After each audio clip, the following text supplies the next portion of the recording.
Welcome back to Explaining Everything, the channel where we dive into the weird, wild, and occasionally pointless stories behind everyday stuff. Today's curious question comes from one of our stylish viewers, Tied Up Tom. Thanks for the suggestion, Tom.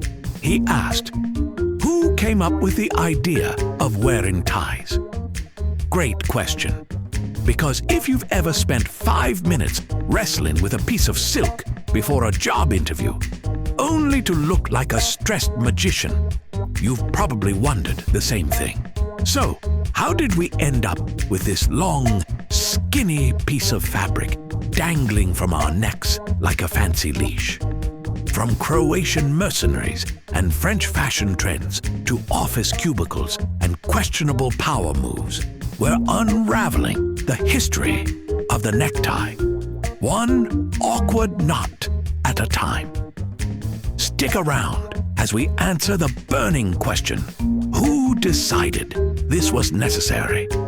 All that and more, right here on Explaining Everything.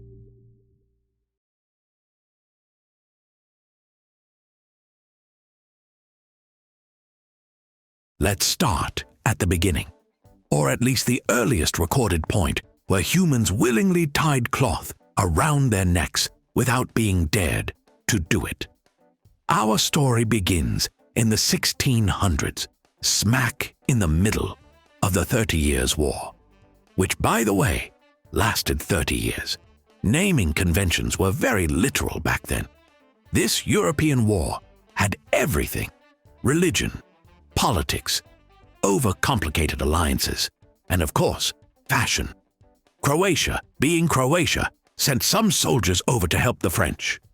These Croatian mercenaries showed up wearing these short, knotted scarves around their necks, not for style, but to keep their collars closed. Function over fashion, right?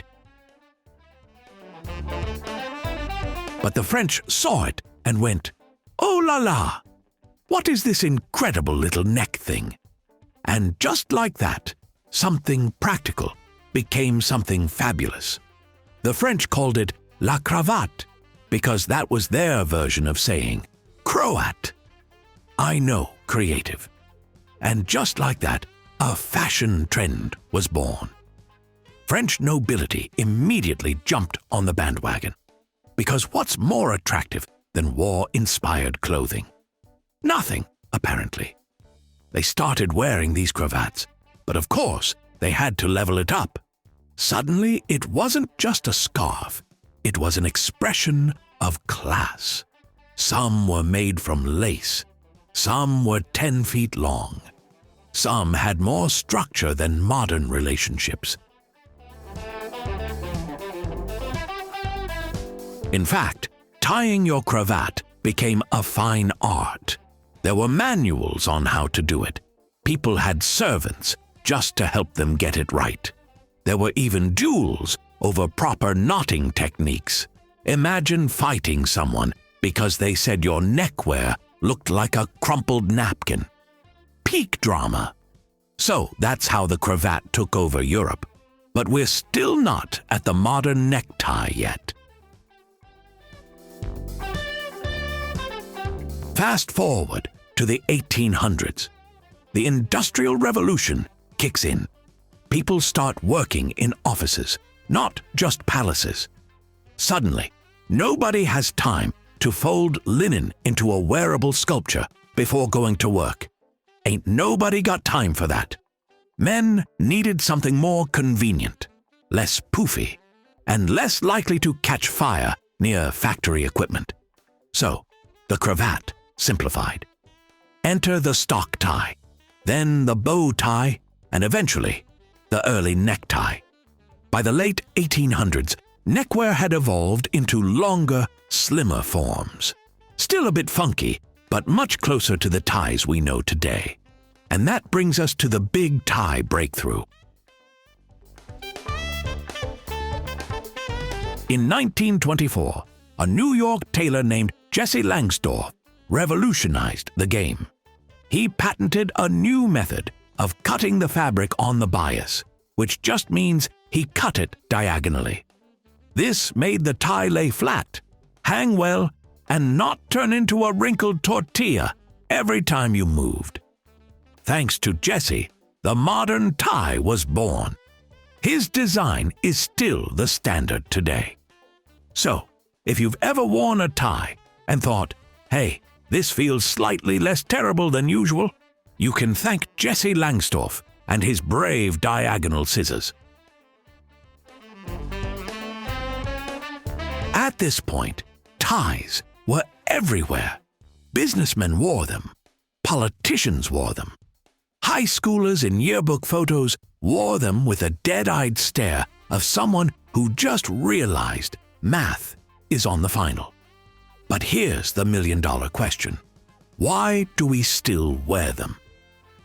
Because let's be honest, ties don't really do anything.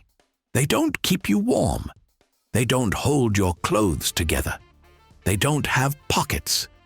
You can't use them to wipe your glasses. Honestly, the only thing they're good for is getting caught in printers or soup. So why did we hang on to them? The answer lies in social signaling.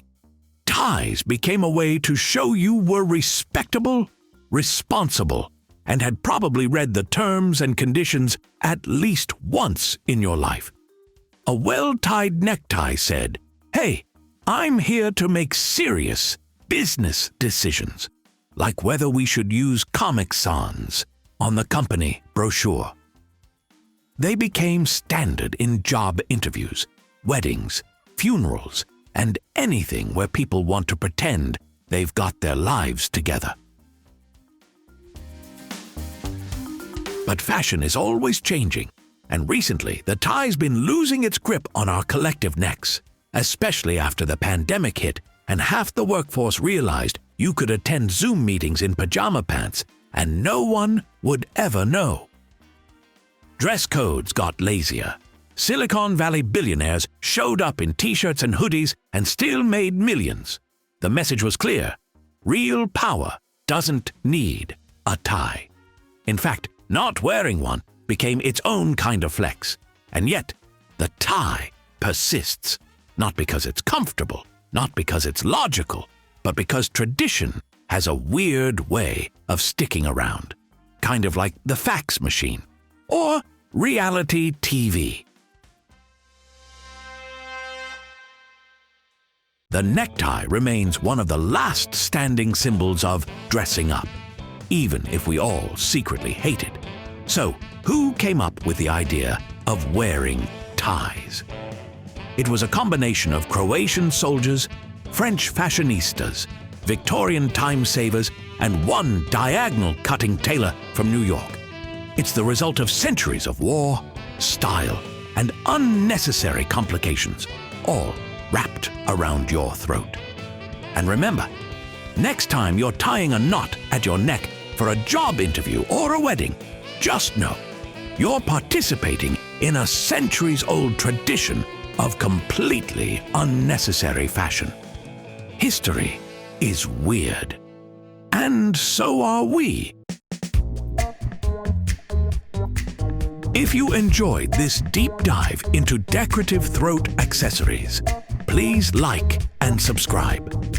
Also, if you have suggestions for our next video, feel free to share them in the comments below. We'll be sure to give you an acknowledgement for your contribution. Thank you for tuning in, and join us next time here in the channel that answers all the why, what, who, where, and how questions you've always wondered about, here on Explaining Everything.